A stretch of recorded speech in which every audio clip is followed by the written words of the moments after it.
Salut à tous! Et ben voilà, 4 ans après les débuts de ma chaîne, car Halloween de 2018, c'est le premier film que j'ai critiqué sur ma chaîne. Bon, si vous allez voir la date à laquelle j'ai posté la vidéo, c'était en 2019 et c'est normal parce que j'avais supprimé ma chaîne et puis je l'ai remise, donc voilà, les dates correspondent pas, mais j'ai bien commencé ma chaîne, Critizen Can, en 2018, avec ce premier film. Donc voilà, ça fait un petit quelque chose, hein, même si ça fait que 4 ans, hein, non plus, c'est pas comme si je critiquais la suite d'un film que j'ai critiqué il y a 10 ans déjà, c'était que 4 ans. Et donc, qu'est-ce que j'ai pensé de ce film, très rapidement? Heu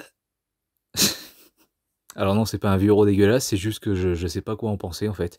Mais pas dans le sens où comme, Doctor Strange, Jurassic World, Uncharted, Morbius, c'est pas un peu comme ces films-là où je me dis: «J'ai aimé ou pas?»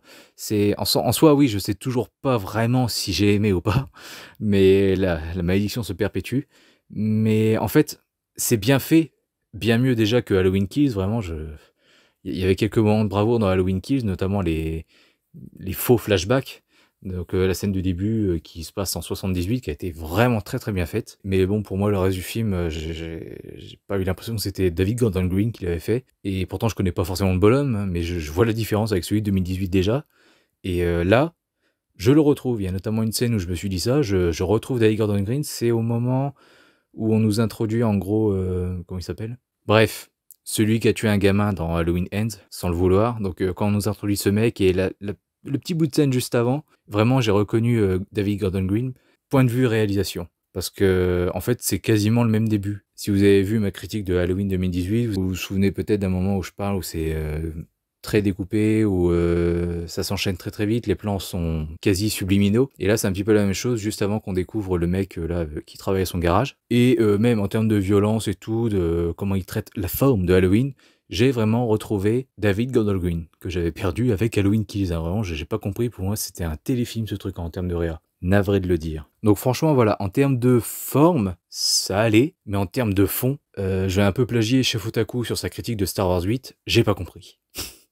Je n'ai pas compris pourquoi on nous foutait ça. Ça fait quand même 4 ans, du coup, qu'on nous promet cette fin, cet ultime affrontement. Et j'ai dit dans ma critique de Halloween Kills, par exemple, que je sentais que Halloween Kills, c'était juste un film en plus. C'était un film en plus pour déguiser que le final était en 2 parties, quoi.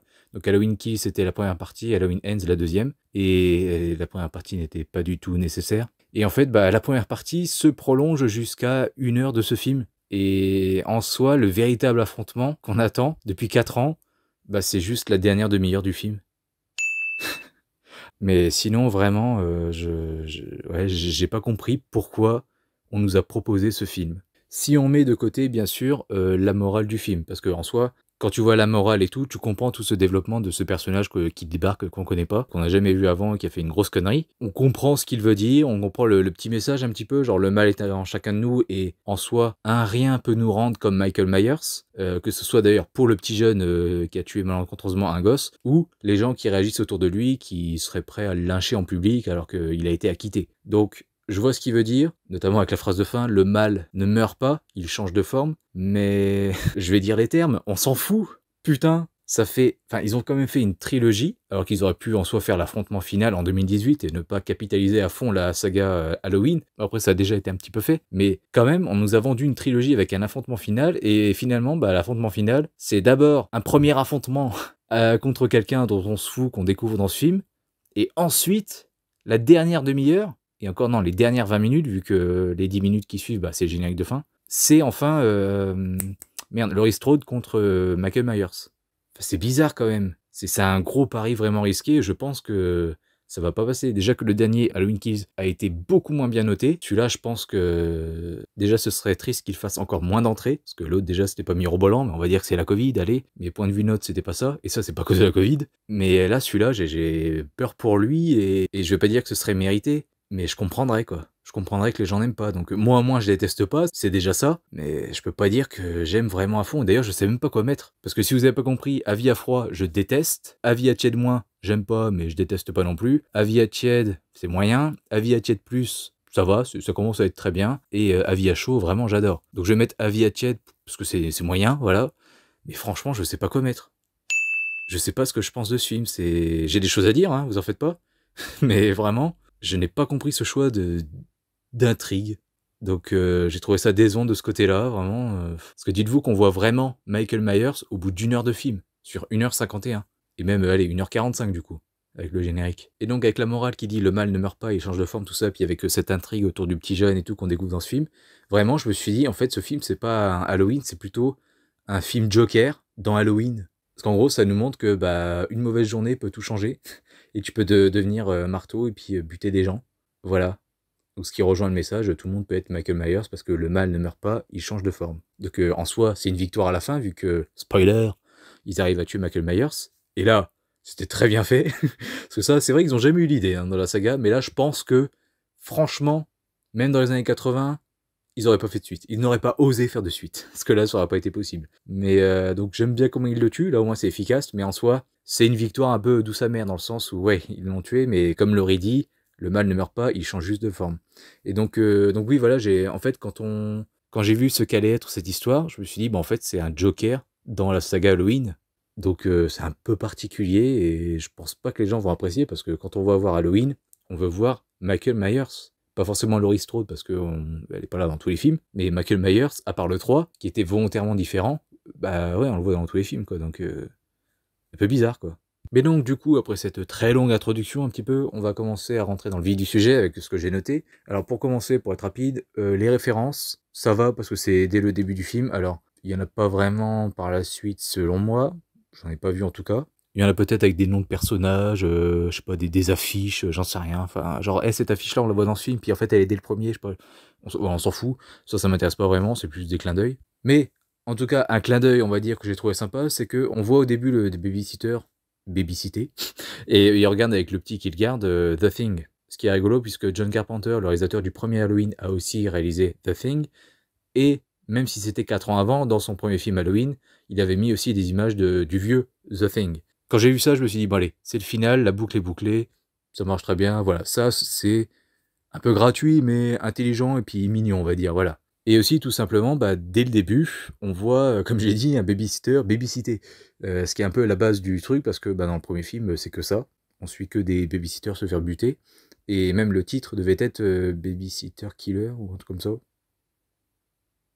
Ouais. Enfin, un truc comme ça, quoi. En gros, on va tuer les babysitters, quoi. C'était marqué dans le titre. Heureusement, ça n'a pas été pris.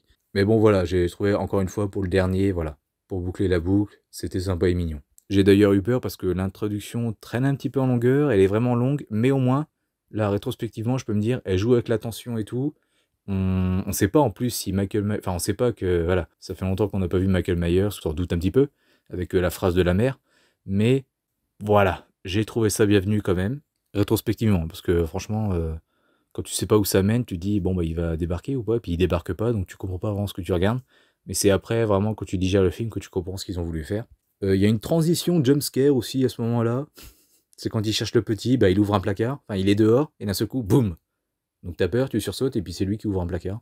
Ok, un peu particulier. Alors dans l'écriture, comme j'ai dit, bon, c'est pas vraiment parfait, parce que déjà, l'intrigue me plaît pas plus que ça. Mais il y a aussi des petits clichés, genre la scène du «Ah, t'as fait exprès de me le présenter?» quand voilà, c'est Allison qui dit ça à Laurie, enfin sa grand-mère. «Ah, donc t'as fait exprès de me le présenter, de l'amener à moi?» Puis l'autre qui s'excuse: «Mais non, il était blessé, je sais pas quoi».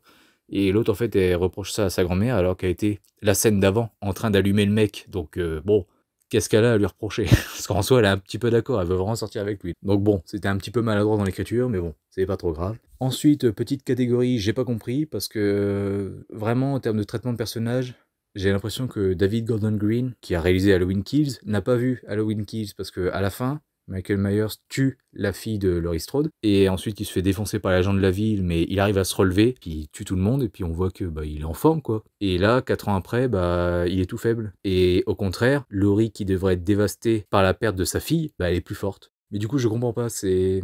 Laurie devrait être dévastée et toute faible, et voilà. Et en fait, elle est forte, elle s'en est remise, elle écrit un bouquin et tout pour vraiment tourner la page. Voilà. Et à côté, bah, t'as Michael Myers qui était redevenu fort parce qu'il s'est relevé et puis il a buté tous les villageois. C'était une scène très cool. Et puis là, bah, il est tout cassé. Même 4 ans après. Et d'ailleurs, pourquoi il n'est pas revenu, on sait pas vraiment. C'est un peu difficile après de nous faire comprendre vu que bah, il parle pas beaucoup. Mais là, du coup, j'ai pas compris cet échange-là. Cet échange de rôle. Vraiment, j'ai pas compris. Ensuite, tout à la fin du film, Allison dit à sa grand-mère je sais que c'est lui qui a tué ces gens, tu avais raison à propos de lui. Et comment elle sait? Comment tout à coup elle sait que bah, finalement c'est lui et pas Michael Myers qui a tué tous ces gens? Comment tu sais?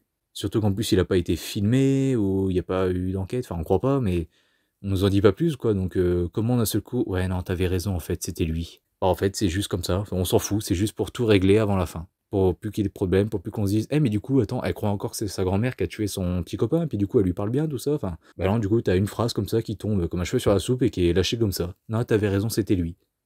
Mais comment tu sais? Pourquoi tu la crois là tout d'un coup? Et enfin, une incohérence, je crois, incohérence ou alors j'ai pas compris, mais il y a un moment, le mec lui dit quand ils sont sur un toit, ouais, après mon accident, je venais ici en moto, mais sauf qu'on le voit le moment où il a sa moto, c'est au tout début du film, et quand il dit accident, bah, si je comprends bien, ou alors j'ai loupé un truc, je sais pas, mais pour moi, accident, c'est la mort involontaire du gosse. Et à ce moment-là, bah, il avait pas de moto, il avait juste un vélo. Ou alors j'ai mal lu, c'était marqué vélo, parce que oui, je l'ai vu en VO, VOST. C'est peut-être ça, j'ai peut-être lu trop vite la phrase et le L et le O, je l'ai transformé en TO et du coup je me suis dit ah bah c'est moto, puis en fait non c'était vélo, je sais pas, mais j'ai l'impression qu'il dit ça quoi. Après mon accident, je venais ici en moto et non, parce que la moto tu l'as au début du film. Et puis à partir de l'acquisition de la moto, on le voit jamais venir ici, alors que c'est pourtant lui qu'on suit, bizarrement en plus. Donc on l'aurait su quoi, donc je comprends pas ce qu'il veut dire par là. Donc soit j'ai pas compris et je dis de la merde, je me trompe, mais je crois pas. Donc j'ai pas compris ce passage. Et enfin, dans l'inversion des rôles aussi qu'ils font avec Michael Myers, parce que maintenant, bah, en gros, le nouveau Michael Myers, même s'il meurt, bah, c'est lui. Et j'ai trouvé ça rigolo que quand il a été chassé de chez lui, eh ben, il va se réfugier dans la maison où il a fait son premier meurtre. Tout comme Michael Myers, à chaque fois, revient dans sa maison, la maison où il a tué sa sœur, donc son premier meurtre. Donc voilà, vraiment, il y a des petits trucs sympas et tout, mais vraiment, enfin, je sais pas, moi, pourquoi on me vend une histoire comme ça sur un jeune qui a fait une connerie involontaire en plus. Et enfin, pourquoi on nous fait chier avec lui? Enfin, je m'en bats les couilles de lui. Moi, je voulais voir Laurie Strode et puis Michael Myers, putain de merde. Pareil d'ailleurs, le moment, la rencontre de Michael Myers et Cory, du coup, je crois il s'appelle. Le moment où voilà, il manque de se faire tuer par Michael Myers, et puis Michael Myers regarde dans ses yeux, t'as un gros zoom comme ça dans son œil, et puis là, il revoit des flashbacks, il revoit sa vie, et il se dit, oh non, je vais pas te tuer. Et du coup, il le lâche, et il se dit, tiens, tu seras mon apprenti. Franchement, ça, je crois que ça va rebuter pas mal de gens, et dont moi un petit peu, mais moi pas au moins de cracher sur le film. Donc vraiment, je sais pas comment ce film a été reçu, je sais pas les notes sur Rotten Tomatoes, le box-office, même si ça fait qu'un jour. Je sais pas, franchement, à la fois, je comprendrais pas pourquoi il marcherait, mais en soi, tant mieux pour lui. Mais vraiment, je comprendrais pas, et au contraire, je comprendrais qu'il soit descendu en flèche, mais sans dire qu'il le mérite. C'est une grosse merde qu'il faut atomiser ou je sais pas quoi. Mais voilà, vous voyez dans quel état ça me met, je sais pas quoi en penser. Donc voilà. Donc je vais essayer de faire un petit classement de tous les films que j'ai vus. Alors pas les Rob Zombies parce que c'est les seuls que j'ai pas revus parce qu'ils sont pas vraiment disponibles en Blu-ray. Faut que je les achète en import. Voilà un petit classement que j'ai bricolé. C'est pas le pire, mais c'est clairement pas le meilleur non plus. Et franchement, j'aimerais bien remonter en 2018, trouver le mois de 2018 et lui dire, mec, ne t'enjaille pas trop. Parce que celui de 2018 là que tu viens de voir, bah, c'est le seul qui sera vraiment bon de cette trilogie, quoi. Et encore, même, il a un petit peu baissé dans mon esprit. Il est plus avis à chaud, il est plus avis à tiède plus. Mais ouais, c'est clairement le meilleur des trois, quoi. Donc voilà, donc n'hésitez pas à me donner votre avis dans les commentaires, surtout si vous n'êtes pas d'accord. Et puis bah moi je vous dis à très bientôt pour une prochaine critique sur Critizen Can. Salut à tous.